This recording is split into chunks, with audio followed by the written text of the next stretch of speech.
पुरुषं देवं विश्वाक्षं विश्वशम्भुवं विश्वं नारायणं देवमक्षरं परमं पदं विश्वतः परमां नित्यं विश्वं नारायणगुं हरिं विश्वमेवेदं पुरुषस्तद्विश्वमुपजीवति पतिं विश्वस्यात्मेश्वरगुं शाश्वतगुं शिवमच्युतं नारायणं महाज्ञेयं विश्वात्मानं परायणम्।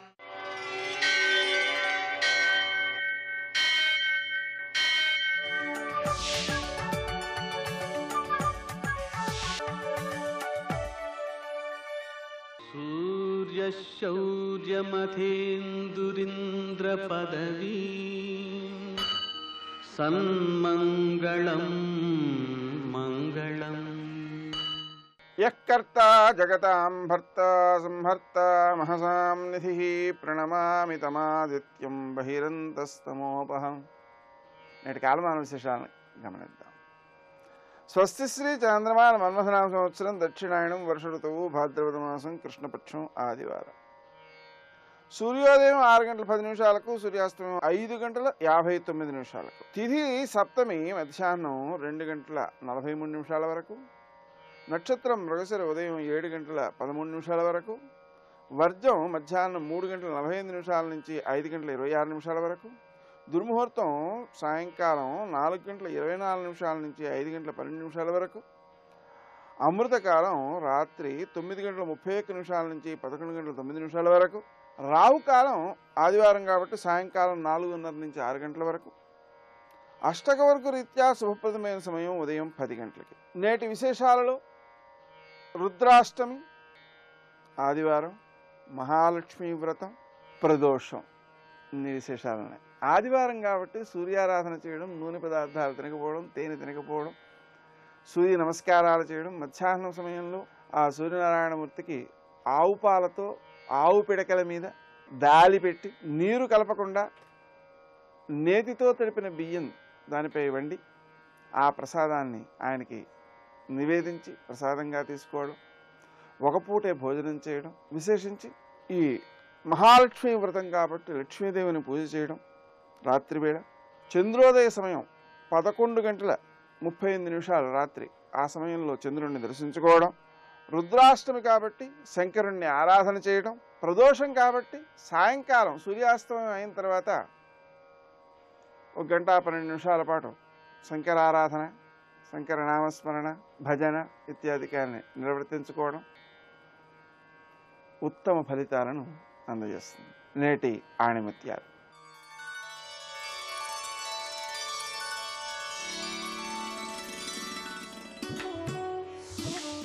ప్రేమించడం అంటే ఎవరి నుండి ఏమీ ఆశించకుండా మన ఆనందాన్ని మరొకరికి పంచడమే.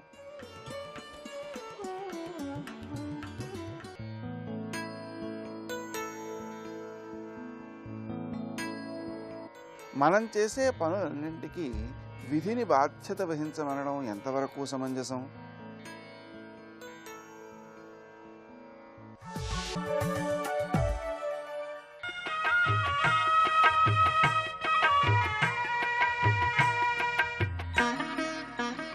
శ్రీ గణేశాయ నమః. శ్రీ సరస్వత్యై నమః. శ్రీపాదవల్లభ నరసింహ సరస్వతి. శ్రీ గురుదత్తాత్రేయాయ నమః. శ్రీ గణపతి సచ్చిదానంద సద్గురు పాదారవిందాభ్యాం నమో నమః. జయ గురుదత్త. ఏతద్ధ్యాతు రచిత్తానాం మాత్రా స్పర్శేచ్ఛయా ముహుః భవసింధు ప్లవో దృష్టో హరిచర్యానువర్ణనం. శ్రీమద్భాగవతంలో హరిచర్య భగవత్కథా శ్రవణ ఫలితాన్ని గురించి చెప్పే ఘట్టంలో ఒక అద్భుతమైనటువంటి సూక్తి ఇది. ప్రతి మనిషికి ఇంద్రియాలు ఉన్నాయి. ఆ ఇంద్రియాలకు సంబంధించినటువంటి విషయాలు ఉన్నాయి. అంటే చెవుకి శబ్దము, ముక్కుకి వాసన, చర్మానికి స్పర్శ, జిహ్వకి రుచి, ఇలా ఒక్కొక్క ఇంద్రియానికి ఒక్కొక్క విషయం ఉంది. ఈ ఇంద్రియాలకు ఈ విషయాలకు సంబంధం కలగాలనే కోరిక మానవులకు సహజ సిద్ధం. చెవులు ఎంతసేపటికి మంచి సంగీతాన్ని వినాలని కోరుకుంటూ ఉంటాయి, ముక్కులు ఎంతసేపటికి మంచి సెంటు వాసనలు చూడాలని కోరుకుంటూ ఉంటాయి. ఇలా అన్ని ఇంద్రియాలకి కూడా సంబంధించిన విషయాలని ఆ ఇంద్రియాలు కోరుకుంటూ ఉంటాయి. కోరుకుంటే ముంచిపోయింది లేదు. ఈ కోరికతో మాటి మాటికి కలుషీకృతం అవుతూ ఉంటుంది ఎవరు? హృదయం. ఈ కోరికలు ఎక్కువైపోయి ఈ కోరికలు తీరక ఈ కోరికల్ని తీర్చుకోవాలనే తపనతో హృదయం కాస్త కలుషీకృతం అయిపోతూ ఉంటుంది. దాన్నే మాత్రాస్పర్శేచ్ఛయ అచిత్తానాం అన్నాడు ఆయన. ఇలాంటి సామాన్య మానవులు సంసార సాగరాన్ని దాటాలంటే ఎట్లాగా? దానికి కూడా ఒక ఉపాయం ఉందయ్యా. వాళ్ళకు ఒక నావ ఉంది. అదేమిటంటే హరిచర్యాను వర్ణనం, భగవత్ కథలను మళ్ళీ మళ్ళీ వర్ణించుకోవటం అని. ఇది శ్లోకానికి సామాన్యార్థం. దాన్ని మన జీవితంలో ఎలా అన్వయించుకోవాలని ఆలోచన చేసినట్లయితే, పూర్వకాలంలో సాధకులు గురువుల్ని ఏకాంతంగా ఆశ్రయించేవాళ్ళు, వాళ్ళు ఏకాంతంగా ఏదో బోధ చేసేవాళ్ళు, వీళ్ళు సాధన చేసేవాళ్ళు. ఆ రోజులు పోయినాయి. ఇప్పుడు ఆధ్యాత్మిక ప్రచారం బహిరంగంగా మారిపోయింది. ఆ ప్రచారం హోరెత్తిపోతోంది. కొంతమంది యోగ ప్రచారం చేస్తున్నారు, కొంతమంది ఉపనిషత్ ప్రచారం చేస్తున్నారు, కొంతమంది కర్మకాండను ప్రచారం చేస్తున్నారు, కొంతమంది భక్తి ప్రచారం చేస్తున్నారు, సమాజ సేవా ప్రచారం చేస్తున్నారు, ఇంకా ఎన్నెన్నో మార్గాలు అనేక మంది అనేక రకాల ప్రచారం చేస్తున్నారు. ఎవరికి వారు మా మార్గమే ఉత్తమ మార్గం అంటున్నారు. దీంట్లో నిజమైన మార్గం ఎవరిది, నిజమైన ఉత్తమ మార్గం ఎవరిది? ఈ సూక్తి అంటోంది కదయ్యా, అయ్యా ఏ మార్గం ఉత్తమని కాదు, నువ్వెలా ఉన్నావు అనేది ముఖ్యం. ఏ మార్గంలో ఉన్నానా సరే మాత్రా స్పర్శేచ్ఛయా ముహు అచిత్తానాం అనే గతి నీకు పడుతోందా, పట్టట్లేదా? అంటే ఇంద్రియ సుఖాలు కావాలి అనే ఆరాటం నీ హృదయంలో ఉండి నీ హృదయాన్ని కల్లోలపరుస్తోందా లేదా? ఇది ప్రశ్న. దీన్నే శ్రీకృష్ణ పరమాత్మ భగవద్గీతలో మాత్రా స్పర్శాస్తు కౌంతేయ శీతోష్ణ సుఖ దుఃఖదా అన్నాడు. ఆపదాన్నే భాగవతంలో ఇక్కడ మాత్రా స్పర్శేచ్ఛయాముహు అని ఆపదాన్నే ఉపయోగిస్తున్నారు. ప్రశ్నించుకోవాల్సిన ప్రశ్న ఇది, నా హృదయంలో ఇంద్రియ సుఖాల మీద ఆరాటం ఉందా లేదా అని. అది ఉందా పోయిందా అని.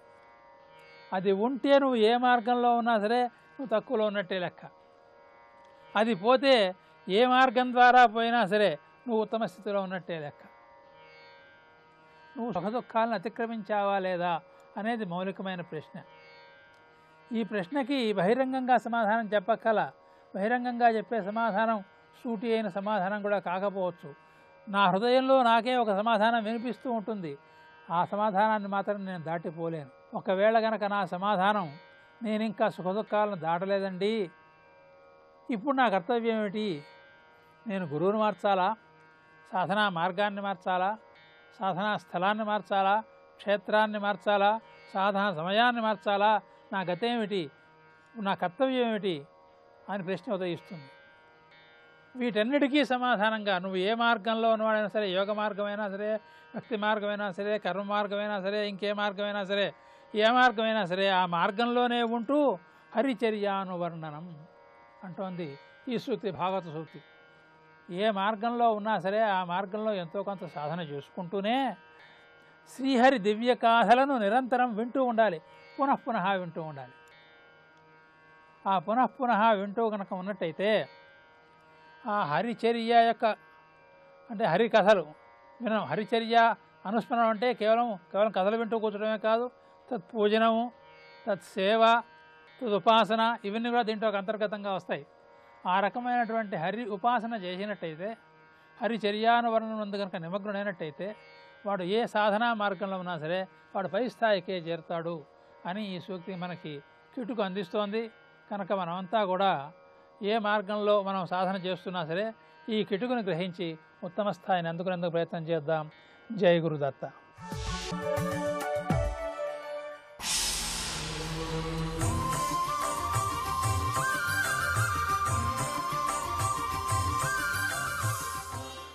శతక సాహితీ సరస్వతికి నమస్కారం. కలవు త్రేతాయుగమున కంటే ముందు తెలిపే బ్రహ్మపురాణము దేవదేవ, యుగములకతీతమైనట్టి ఉనికి నీది దీనజన పోష ద్వారకా తిరుమలేశ.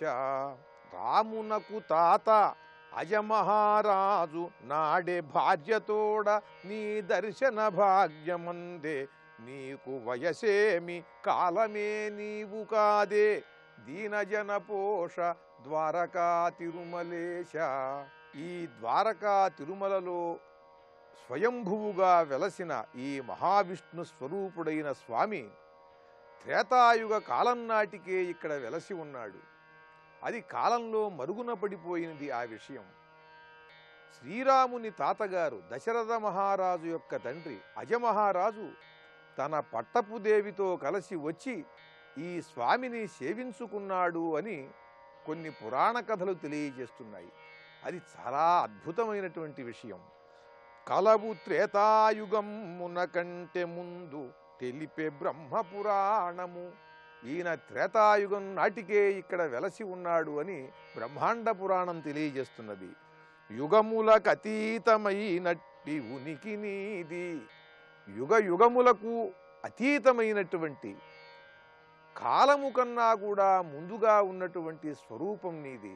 ఓ స్వామి, త్రేతాయుగం నాడు శ్రీరాముని తాతగారైన అజమహారాజు తన భార్యతో వచ్చి నిన్ను దర్శనం చేసుకున్నాడని పురాణ కథలు తెలియజేస్తున్నాయి స్వామి. మేము ఇప్పుడు గ్రహించగలిగాం ద్వారకుని వల్ల అంటూ ఆ ద్వారకా తిరుమలేశుని యొక్క సనాతనత్వాన్ని తెలియజేస్తూ సరళమైన భాషతో చక్కని పద్యరచన చేసి గొప్ప శతకాన్ని మనకు అందించిన సుప్రసిద్ధ పద్యకవులు శ్రీ రసరాజు గారి ద్వారకా తిరుమలేశ శతకంలోని మరికొన్ని పద్యాలను గురించి రేపు ఉదయం తెలుసుకుందాం. ఓం నమో వెంకటేశాయ.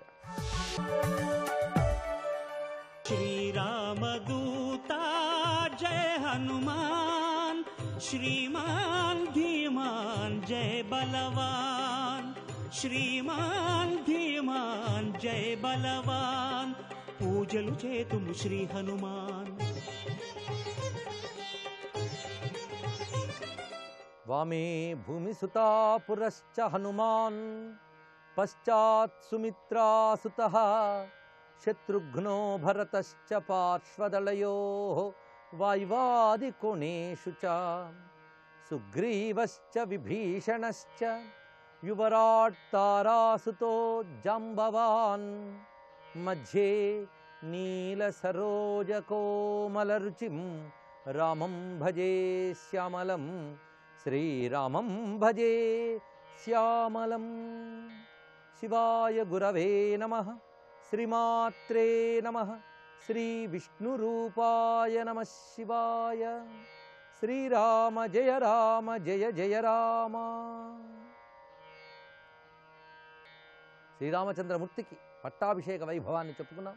ఆ పట్టాభిషేకానంతరం కూడా ముఖ్యమైన వారందరికీ కూడా రామచంద్రమూర్తి కానుకలనిచ్చాడు. సీతమ్మకు ముత్యాల హారాన్ని, దివ్యములైన వస్త్ర యుగ్మాన్ని, సువర్ణాభరణాల్ని కానుకగా సమర్పించిన తర్వాత సభలో అందరూ కూడా గుసగుసలుగా అనుకుంటున్నట్ట. నిజానికి సభ పూర్తయింది, కానీ ఎవరు లేవలేదు. ఎందుకంటే హనుమంతుడికి ఏమిస్తాడా అని అందరూ ఎదురు చూస్తున్నారు. వారికి ఏమిచ్చాడే కంటే అవతల వాడికి ఏమిచ్చాడని చూడడం కొందరికి చాలా కుతూహలం. పైగా హనుమంతుడు అనగానే రామచంద్రమూర్తికి ఎంత ఇష్టమో అందరికీ తెలుసు. పైగా హనుమంతుడు చేసిన మహోపకారం ఎవ్వరూ చేయలేదు. అంత మహోపకారం చేసిన వాడికి ఏమిస్తాడా? ఇక్కడ మనం గమనించవలసింది ఏంటంటే రాముడు హనుమంతునికి ఏమీ ఇవ్వలేదు. మొత్తం రామాయణం పరిశీలిస్తే ఏమీ ఇవ్వలేదు. కానీ ఏమీ ఇవ్వకపోనూ లేదు. గతంలో మనం చెప్పుకున్న సుందరకాండ పూర్తవగానే తన సర్వస్వాన్ని ఇస్తున్నాను గాఢాలింగనం చేసుకున్నాడు స్వామి. ఇంకేమిస్తాడు ఆయనకి?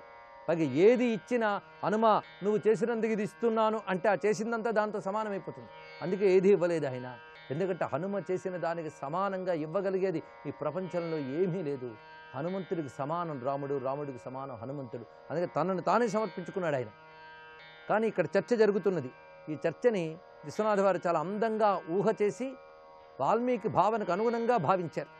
కనినా మరుత్తనూజనకు కానుకలియ్యనలేదటన్న, లక్ష్మణునకు నీయలేదనినా స్వామికి తమ్ముడతండటన్న ఇయ్యనుయను తమ్ముడే అనిన ఎట్టుల స్వామియు జూచునన్న తమ్ముని వలె నేల తాను వలె బొల్చున జూచునటన్న మాటలై. చక్కని మాటలు.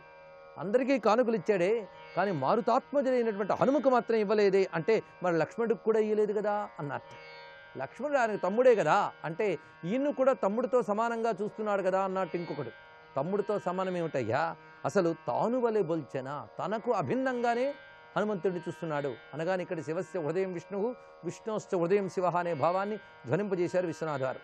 తనర సభపూర్తి అయినను జనములు కదలరు మరింత జానకి సితలోజన సితయోజన నితిభాజన మారుతి వంక గంచు స్వామింగాంచన్. అప్పుడు సీతమ్మ ఒక్కసారి హనుమంతుడిని చూసి తర్వాత రామచంద్రమూర్తిని చూసిందిట. అవేక్షమాణ వైదేహి ప్రదదవు వాయుసూనవే అవముచ్యాత్మన కంఠాద్ధారం జనకనందిని అవేక్షత హరిన్ సర్వాన్ భర్తారంచ ముహుర్ముహు. అక్కడ సీతమ్మ హనుమంతుని వైపు చూసి తన కంఠంలో రామచంద్రమూర్తి వేసినటువంటి ఆ హారాన్ని బయటకు తీసి ఒక్కసారి వానరులందరి వైపు భర్త వైపు చూచిందిట. ఇక్కడ రాముడు ఇప్పుడు వేసినటువంటి ముత్యాల హారం తీసిందా, అంతకు ముందే ఉన్నటువంటి హారం తీసిందా అనేది వాల్మీకి స్పష్టంగా చెప్పలేదు. ఎందుకంటే అవముచ్యాత్మన కంఠాద్ధారం జనకనందిని అంతే అన్నారు. తన కంఠంలోంచి హారాన్ని తీసింది సీతమ్మ. ఆ హారాన్ని పట్టుకుని రాముని వైపు ఒక్కసారి చూసిందిట. తామింగితజ్ఞ సంప్రేక్ష బభాషే జనకాత్మజాం. అప్పుడు ఇంగితజ్ఞుడైన రాముడు ఒక మందహాసం చేసి సీతమ్మతో అంటున్నట్ట. ఇంగితజ్ఞుడు అంటే హృదయంలో ఏముందో గ్రహించగలిగిన వాడు, అభిప్రాయాన్ని తెలుసుకోగలిగినటువంటి రామచంద్రమూర్తి. అమ్మ చూపుతోనే అమ్మ మనసు తెలుసుకున్నట్ట. తెలుసుకుని ప్రదేహి సుభగే హారం యస్య తుష్టాసి భామిని.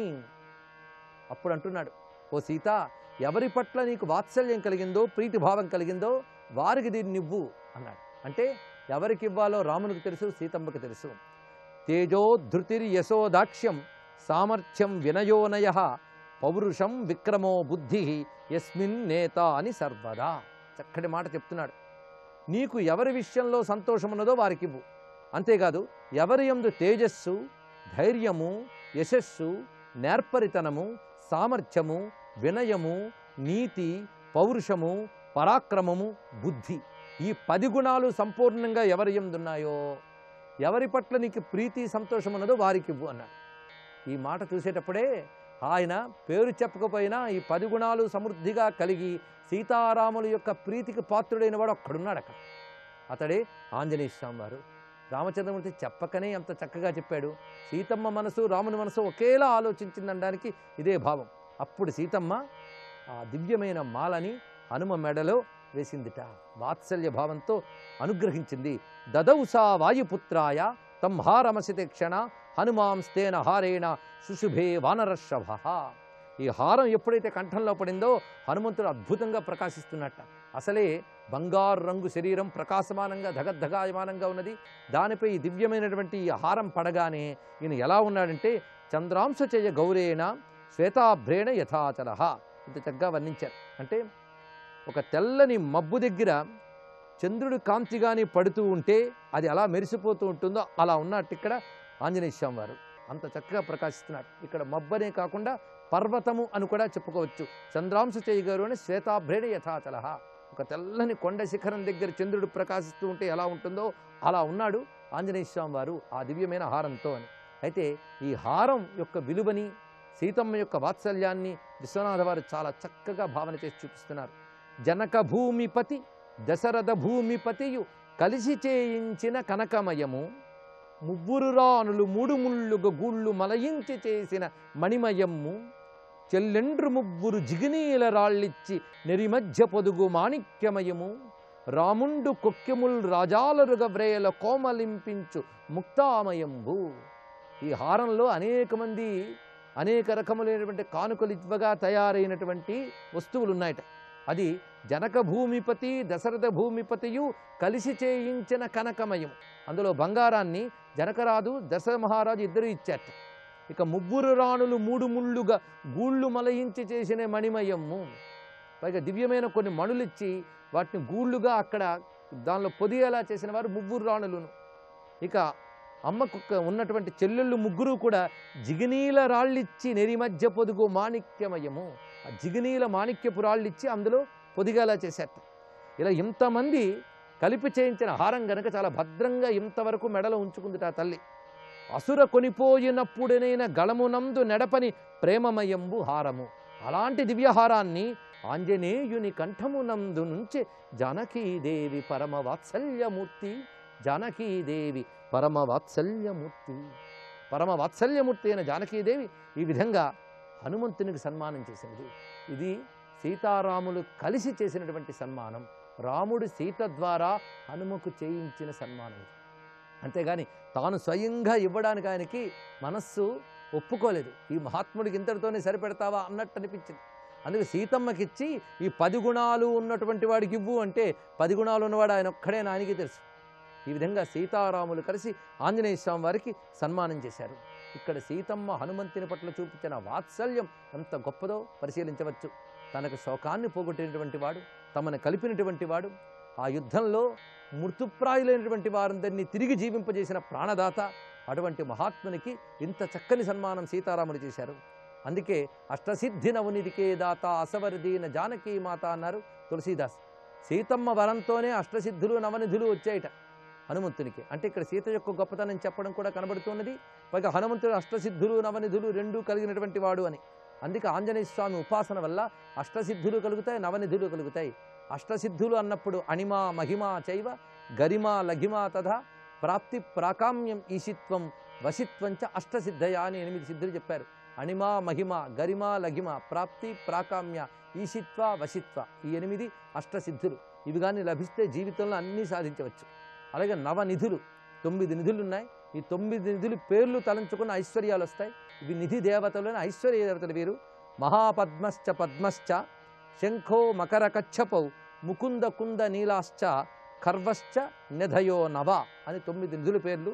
మహాపద్మము, పద్మము, శంఖము, మకరము, కచ్చపము, ముకుందము, కుందము, నీలము, ఖర్వము అని మొత్తం 9 నిధులు. ఇవి ఐశ్వర్య దేవతలు. ఈ 9 నిధులు అష్టసిద్ధులు కూడా సీతమ్మ వరం వల్ల హనుమంతునికి లభించాయని మహానుభావుడు తులసీదాసు హనుమాన్ చాలీసాలో చెప్పినటువంటి విషయం. దాన్ని ఇక్కడ మనం స్మరించుకుంటున్నాం. ఎందుకంటే సీతమ్మ అనుగ్రహం ఇక్కడ గోచరిస్తున్నది. ప్రత్యేకంగా మనం గమనించవలసిన మరో ముఖ్యాంశం ఏంటంటే మొత్తం రామాయణం, అందున రామ పట్టాభిషేకం హనుమత్ సన్మానంతో ముగిసింది. ఇది ముఖ్యమైన అంశం. రామ పట్టాభిషేకం అనే ముఖ్య ఘట్టం హనుమంతుని సన్మానంతో ముగిసింది, హనుమంతుని గౌరవించడంతో ముగిసింది. కనుకనే హనుమ యొక్క ప్రాధాన్యం ఇక్కడ తెలుస్తున్నది. అయితే కొన్ని కథల్లో హనుమంతుడు ఆ ముత్యాలహారం తీసి ఒక్కొక్కటి నోటితో కదిపి బయట పారేసాడని, తర్వాత గుండె చీల్చి చూపించాడని, ఇవన్నీ కేవలం పెట్ట కథలు తప్ప అవి రామాయణంలో ఎక్కడ లేవు. ఇవి కల్పిత కథలు. తర్వాత వాళ్ళు పిల్లల సరదా కోసం సృష్టించారు తప్ప ఇలాంటి కోతి చేష్టలు రామాయణంలో లేవు. ఆంజనేయ స్వామి వారు ఆ హారాన్ని ప్రసాదంగా స్వీకరించి కంఠంలో ఉంచుకున్నారు. ఇంత మాత్రమే వర్ణించబడి ఉన్నది రామాయణంలో. ఈ విధంగా సీతారాముల సన్మానం పొందినటువంటి ఆంజనేయ స్వామి వారికి నమస్కరించుకుందాం. అటుపై ఇక్కడ వర్ణిస్తున్నది రామరాజ్య వర్ణన. రాముడు రాజ్యం పాలిస్తూ ఉండగా ఏ విధంగా అయోధ్య ప్రకాశిస్తున్నది అని వివరిస్తున్నారు. ఈ పట్టాభిషేకం అయిన తర్వాత రామరాజ్య వర్ణన కూడా దివ్యమైన రామాయణ కావ్యంలో పారాయణ యోగ్యమైన విషయంగా చెప్పడం జరుగుతున్నది. నపర్యదేవన్ విధవా నచ వ్యాళకృతం భయం న వ్యాధిజం భయం చాసీద్ రామే రాజ్యం ప్రశాసతి. చాలామంది రామరాజ్యం రామరాజ్యం అంటారు కదా, అంటే ఏమిటో తెలుసుకోవాలి. రాముడు ధర్మమయంగా పాలించాడు అన్నారు. అంటే అంతకు ముందు వరకు దశరథుడు మొదలైన పాలించలేదా? వాళ్ళు ధర్మమయంగానే పాలించారు. ఆ ధర్మమయ పాలననే రామచంద్రమూర్తి కొనసాగించాడు. కానీ రామచంద్రమూర్తి పాలనలో ప్రత్యేకత ఏమిటి అంటే ధర్మమయమైన పూర్వీకుల నుంచి వచ్చిన పాలన మాత్రమే కాకుండా రాముడి పాలనలో ఒక దివ్యత్వం ఉన్నది. అది గమనించవలసిన ప్రధానాంశం. కేవలం ధర్మపాలన మాత్రమే కాదు, దివ్యత్వం ఉన్నది. ఆ దివ్యత్వం చేత అయోధ్య అంతా రామమయంగా భాషించింది. ఒక విధంగా రామభక్తి సామ్రాజ్యంగా మారింది అయోధ్య. అదే రామరాజ్యం అనే మాటలో ఉన్నటువంటి అంతరార్థం. పైగా రాజు ధర్మంగా పాలించుతున్నప్పుడు ప్రజలందరూ ధర్మంగా ఉన్నారని చెప్పడం గొప్ప విశేషమే. కానీ అంత మాత్రమే కాదు ఇక్కడ చెప్పవలసిన ప్రత్యేకత. వాళ్ళు ధర్మమయంగా ఎంత ఉన్నారో రామమయంగా అంత ఉన్నారు. ఎలాగైతే వ్రేపల్ల అంతా కృష్ణమయంగా ఉందో ఇక్కడ అయోధ్య అంతా రామమయంగా ఉన్నది. ఇది రామభక్తి సామ్రాజ్యం అని ప్రతిష్ఠ ఇక్కడ కనబడుతున్నది. అందుకే రామరాజ్య వర్ణన ఇక్కడ కొద్దిసేపు చెప్తూ ఉన్నారు. ఈ రామరాజ్య వర్ణన వింటే చాలు మనకున్నటువంటి దారిద్ర్యాలు దౌర్భాగ్యాలు పోతాయని వాల్మీకి మాట. కనుకనే మనం తర్వాతి భాగం రామరాజ్య వర్ణనతో పూర్తి చేసుకుందాం. ప్రస్తుతానికి పట్టాభిషేకంతో హనుమత్ సన్మానంతో పూర్తయినది. రామరాజ్య వర్ణనతో సుందర హనుమాన్ సంపూర్ణంగా పూర్తవుతున్నది. సర్వం శ్రీ సీతారామచంద్ర చరణారవిందార్పణమస్తు. జై వీర హనుమత్.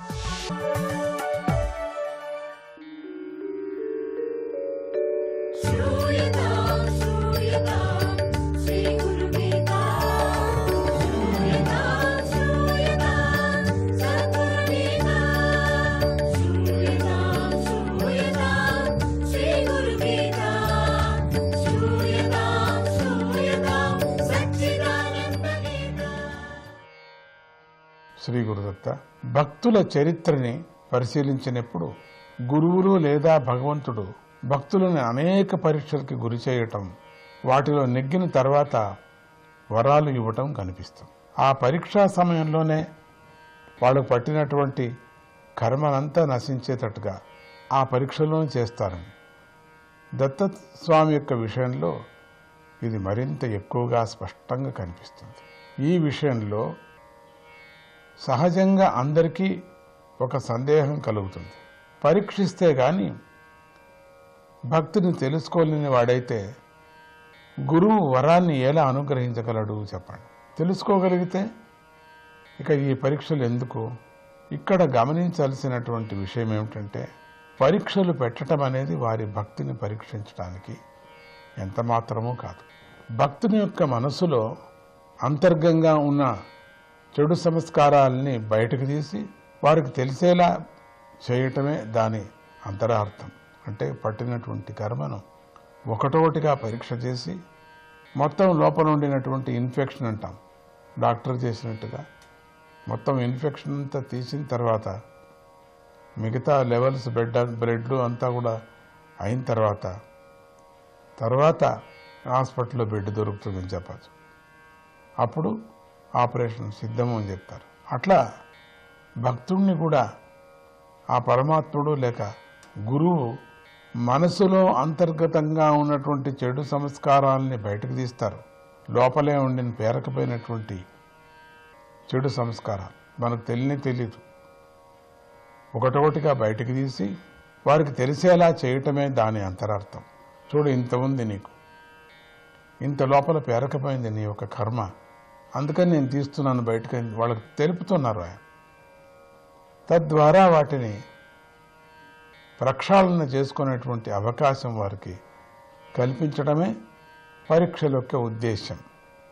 ఏదో పరీక్ష చేస్తున్నారు, నా మీద కరుణ లేదా అంటే లోపల పేరకపోయినటువంటిది కర్మ ఎక్కడ పోతుందండి? దాన్ని బయటకు తీయాలి కదా నిజంగా కూడా. అందుకనే వీళ్ళంత పరీక్ష చేయటం. పరమాత్ముడిని సద్గురువుని దూషించకూడదు పరీక్ష చేస్తున్నారా అని.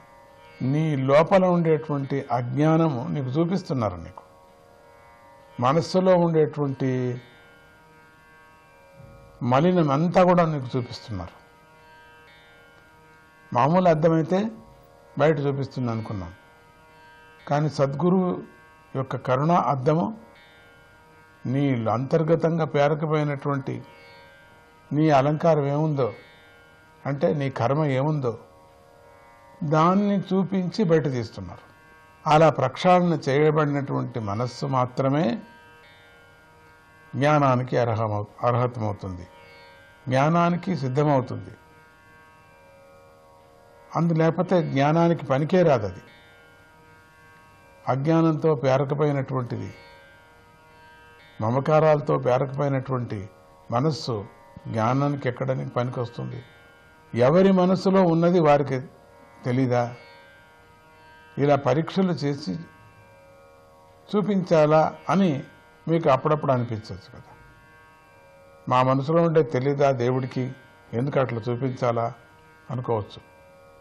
నిజానికి మనస్సు యొక్క గుట్టు తెలుసుకోవటం అంత సులభం కూడా కాదు. ఈ విషయంలో సామాన్యులే కాక పండితులు యోగులు కూడా పొరపడుతూనే ఉంటారు. చాలా కష్టంగా లోపల ఉండేటువంటి మురికిని తీయటం చాలా కష్టం అది. ఎందుకంటే సహజంగా ఎవరికి వారి మనస్సు స్వచ్ఛంగా ఉందనే అనుకుంటూ ఉంటారు.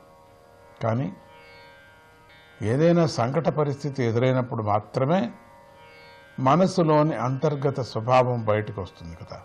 ధనము, అభిమానము మొదలైన వాటిని నష్టం కలిగిన సందర్భాల్లో ఎవరు ఎంత నిష్పక్షపాతంగా ధర్మంగా వ్యవహరిస్తారో తెలుస్తుంది కదా. జై గురుదత్త. ముందుకు వెళదాం.